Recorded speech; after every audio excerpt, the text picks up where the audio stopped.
Easy শপে স্বাগতম। একটি নির্দিষ্ট প্রতিষ্ঠানের সকল পণ্য সহজেই অনলাইনে বিক্রয় এবং সকল কর্মী গ্রাহকদের তথ্য নিজেদের সংগ্রহে রেখে জীবনকে সহজ করার একটি ছোট্ট প্রয়াস হচ্ছে ইজি শপ। আমি আমাদের প্রজেক্টের অ্যাডমিন অংশ প্রদর্শন করছি। অ্যাডমিন হিসেবে যদি আমি সাইন ইন করি, তাহলে সর্বপ্রথম আমি আমাদের প্রজেক্টের অল প্রোডাক্টস অংশটি দেখতে পারবো। এর পরবর্তীতে যদি আমরা অ্যাডমিন অংশে প্রবেশ করি, এখানে ড্যাশবোর্ড অংশে আমরা সকল কর্মীদের মান্থলি স্যালারি, সর্বমোট তাদের কত টাকা বেতন দিতে হয়, এই মাসে আমাদের প্রতিষ্ঠান থেকে কত টাকার বিক্রয় হলো এবং এই সপ্তাহে আমাদের বিক্রয়ের মোট পরিমাণের একটি সংক্ষিপ্ত তালিকা দেখতে পারবো। প্রোডাক্টস অংশে আমরা সকল প্রোডাক্ট একসাথে দেখতে পারবো। প্রোডাক্টস অংশে যে কোনো প্রোডাক্টসের ডিটেলস দেখা সম্ভব এবং এখান থেকে প্রোডাক্টকে আমরা চাইলে এডিট করতে পারবো যদি কখনো দাম পরিবর্তন করতে হয়, অথবা আমাদের প্রোডাক্টের স্টকের পরিমাণ বেড়ে যায়, অথবা যদি ডিসকাউন্ট পরিবর্তন করতে হয়, তাহলে আমরা যে কোনো জিনিস এখানে অ্যাড করে তাকে চেঞ্জ করে ফেলতে পারবো। পরবর্তীতে আমরা যে কোনো প্রোডাক্টকে ক্যাটাগরি ভিউ অনুযায়ী সার্চ দিতে পারবো। আমাদের প্রতিষ্ঠানে যতগুলো ক্যাটাগরি আছে ওই অনুযায়ী ক্যাটাগরিতে সার্চ দেওয়া যাবে। এছাড়া সার্চ প্রোডাক্ট অংশে আমরা যে কোনো একটি প্রোডাক্টকে নির্দিষ্ট কিওয়ার্ড অনুযায়ী সার্চ দিয়ে খুঁজে পেতে পারবো। এছাড়া আমরা নতুন কোনো প্রোডাক্ট কোম্পানিতে আসার পরে এড প্রোডাক্টস অংশ থেকে নতুন কোনো প্রোডাক্ট আমরা এখানে অ্যাড করতে পারবো।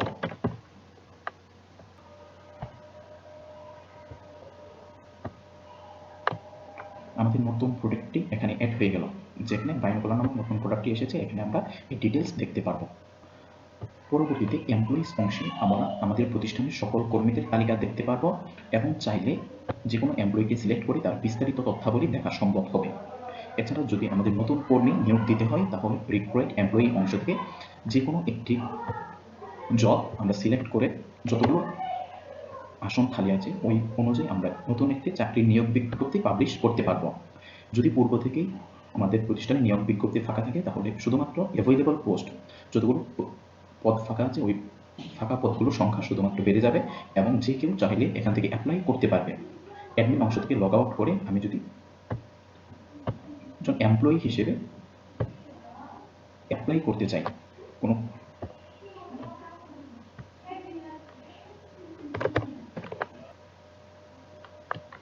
এখানে যে পদে আবেদন করা হবে সেই পদটি অটোমেটিক সিলেক্ট থাকবে।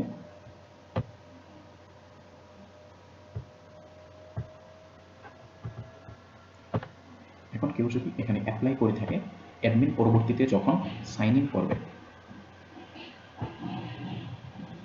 অ্যাডমিন পরবর্তীতে সাইন ইন করলে এমপ্লয়িজ অংশে এমপ্লয়ি রিকোয়েস্ট অংশে ওটি দেখতে পারবে। ওখানে ক্লিক করে আমরা তার ডিটেলস দেখতে পারবো এবং চাইলে একজন কর্মীকে নিয়োগ দিতে পারবো অথবা তাকে চাকরি থেকে ছাঁটাই করে দিতে পারবো। যদি আমরা অ্যাপ্রুভ রিকোয়েস্ট করি, তাহলে সে এমপ্লয়ি লিস্টে চলে আসবে এবং এমপ্লয়ি লিস্টে তার ডিটেলস আমরা দেখতে পারবো। এছাড়া ড্যাশবোর্ড অংশে আমাদের তথ্য অটোমেটিক হালনাগাদ হয়ে যাবে। সিকিউরিটি অংশে আমরা আমাদের পুরাতন পাসওয়ার্ড দিয়ে নতুন একটি পাসওয়ার্ড সিলেক্ট করতে পারবো এবং নিরাপত্তা নিশ্চিত করা সম্ভব হবে। এতে করে অ্যাডমিন অংশের কাজ এখানেই সমাপ্ত এবং সাইন আউট করলে অ্যাডমিন অংশের কাজ সম্পূর্ণ সমাধান হয়ে গেল। এটুকুই ছিল অ্যাডমিন অংশের কার্যাবলী। আসসালামু আলাইকুম। আমি মোহাম্মদ মোশাররফ হোসাইন ওর 50। আমি হোম পেজ, কাস্টমার এবং এমপ্লয়ি সেকশন এক্সপ্লেন করব। এখানে আমরা দেখতে পাচ্ছি হোম পেজ, যেখানে সমস্ত প্রোডাক্টের লিস্ট রয়েছে। ইউজার এখান থেকে ক্যাটাগরি ওয়াইজ ভিউ করতে পারবে। ডেটা পেজে এখন পর্যন্ত 3 ধরনের প্রোডাক্ট রয়েছে। ইউজার তার পছন্দ মতো প্রোডাক্ট সার্চ করে নিতে পারবে। যে প্রোডাক্ট ইউজারের পছন্দ হবে সেই প্রোডাক্ট সে কার্টে অ্যাড করতে পারবে এখান থেকে।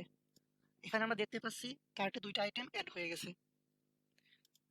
অথবা ইউজার কার্টে প্রোডাক্ট অ্যাড করার পূর্বে তার ডিটেলস দেখে নিতে পারবে। এখান থেকে কোন প্রোডাক্ট অ্যাড অথবা রিমুভ করতে পারবে।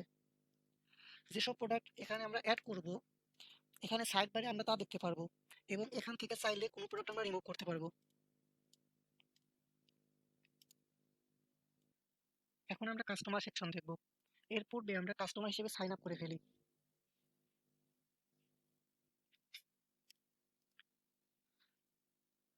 সাবমিট করার পূর্বে আমাদের চেক করতে হবে যে ইউজার নেম এবং ইমেলটি অ্যাভেলেবল কিনা। সাইন আপ হয়ে গেছে।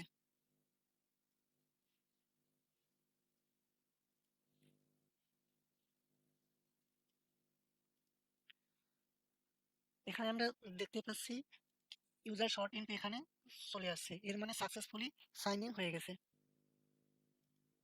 এখান থেকে ইউজার সাইন আউট করতে পারবে এবং ড্যাশবোর্ডে ক্লিক করলে সে তার প্রোফাইলে চলে যাবে। এখান থেকে সে এডিট প্রোফাইল করতে পারবে। এখানে যে কয়টা ফিল্ড সে ফিল আপ করবে ওই কয়টা ফিল্ড আপডেট হবে। সিকিউরিটি সেকশন থেকে সে পাসওয়ার্ড চেঞ্জ করতে পারবে। সে এখন পর্যন্ত কোনো অর্ডার করেনি, যে কারণে অর্ডার সেকশন ফাঁকা। যখন সে কোনো প্রোডাক্ট অর্ডার করবে তার পছন্দ মতো প্রোডাক্ট সে কার্টে অ্যাড করবে। এখান থেকে গো টু কার্ট থেকে সে কার্টে চলে আসবে। কোয়ান্টিটি সিলেক্ট করার পর ইউজার কার্টটি সেভ করবে। সেভ করার পরে এটা পেন্ডিং কার্টসে চলে আসবে।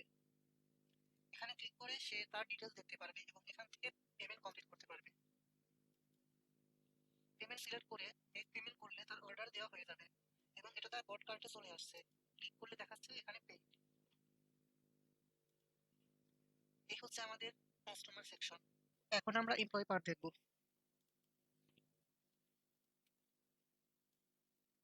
এমপ্লয়ি এখান থেকে ড্যাশবোর্ডে ক্লিক করলে সে তার প্রোফাইল দেখতে পারবে। হিস্ট্রিতে সে দেখতে পারবে এখন পর্যন্ত সে কতগুলো অর্ডার নিয়েছে। সিকিউরিটিতে সে পাসওয়ার্ড চেঞ্জ করতে পারবে। এডিট প্রোফাইল থেকে সে তার প্রোফাইল এডিট করতে পারবে কাস্টমারের মতো। অ্যাভেলেবল অর্ডারসে ওই সমস্ত অর্ডার দেখাবে যেগুলো এখন পর্যন্ত কোনো ডেলিভারি বয় নেয়নি। সর্বশেষ যে অর্ডারটা আমরা দেখতে পাচ্ছি সেটি কিছুক্ষণ আগে আমরা অর্ডার করেছিলাম। এখানে ক্লিক করলে সে অর্ডার ডিটেলস দেখতে পারবে এবং সেখান থেকে অর্ডারটা নিতে পারবে। অর্ডারটা নিলে তার অর্ডার হিস্ট্রির মধ্যে এটি চলে আসবে এবং দেখাবে এখন পর্যন্ত ডেলিভারি করা হয়নি। অর্ডার নেওয়া হয়ে গেলে কাস্টমার যখন আবার তার অর্ডার হিস্ট্রি দেখবে সে দেখতে পাবে স্ট্যাটাস এখন শিপিং। এরপর এমপ্লয়ি যখন অর্ডারটি ডেলিভার করবে তখন সে এই ডেলিভারিটা কনফার্ম করে দেবে।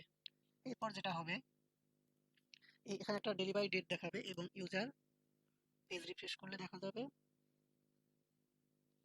তার অর্ডারটি ডেলিভার হয়ে গেছে। এখন টেকনিক্যাল বিষয়গুলো নিয়ে সংক্ষেপে বলি। ব্যাকএন্ডের জন্য নোড.জেএস ফ্রেমওয়ার্ক ইউজ করা হয়েছে, যেটি একটি জাভাস্ক্রিপ্ট ফ্রেমওয়ার্ক এবং এর কিছু এপিআই যেমন এক্সপ্রেস.জেএস এবং নোড ওরাকল ডিবি ইউজ করা হয়েছে। ফ্রন্টএন্ডের জন্য ভিউ.জেএস ইউজ করা হয়েছে, যেটি একটি জাভাস্ক্রিপ্ট ফ্রেমওয়ার্ক এবং যেটি নোড.জেএস এর উপরে কাজ করে। সার্ভার ক্লায়েন্ট কমিউনিকেশনের জন্য আমরা সকেট.আইও ইউজ করেছি, কারণ এটি টু ওয়ে কমিউনিকেশন করতে হেল্পফুল এবং অনেক ইজি। এটি আমাদের প্রজেক্ট ইআরটি। আমাদের প্রজেক্টে সর্বমোট 12টি টেবিল ইউজ করা হয়েছে। টেবিলগুলো এবং এদের মধ্যে সম্পর্কগুলো এখানে দেখানো হলো। আমাদের প্রজেক্টে সর্বমোট 8টি PL/SQL প্রোগ্রাম ইউজ করা হয়েছে। এদের মধ্যে 6টি প্রসিডিউর, একটি ফাংশন ও একটি ট্রিগার। ধন্যবাদ।